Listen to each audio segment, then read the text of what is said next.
Hey what's up guys, welcome back in our channel. आप देख रहे हो एज ए टेक्निकल और एज ए टेक्निकल के अंदर आप सभी दोस्तों का हार्दिक स्वागत है। तो इस वीडियो में कुछ बात करने वाले हैं एमपीएल कूपन कोड्स के बारे में। तो आप लोगों को 2-3 दिन हो गए कूपन कोड नहीं मिल रहे हैं, तो आपको क्या करना होगा कि हमें टेलीग्राम पर आपको ज्वाइन करना है, क्योंकि वहाँ पे थोड़ा समय कम होता है तब मेरे को पता चलता है। तो समथिंग एक्सपायर होते हैं सभी कूपन 3 बजे या 11 बजे, तो उससे मेरे को थोड़ा कम टाइम पहले पता चलता, तो इतनी देर में वीडियो नहीं बना सकता। तो आप हमें टेलीग्राम पर ज्वाइन कर सकते हैं। आपको टेलीग्राम डाउनलोड कर लेना है, आपको लिंक मिल जाएगा और आपको यहाँ पे सर्च कर देना है एज ए टेक्निकल।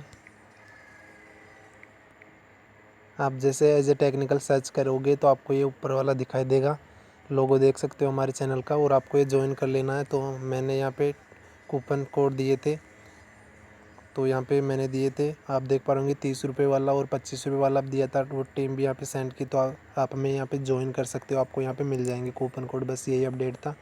फिर मिलेंगे एक न्यू वीडियो के साथ, तब तक के लिए जय हिंद, वंदे मातरम।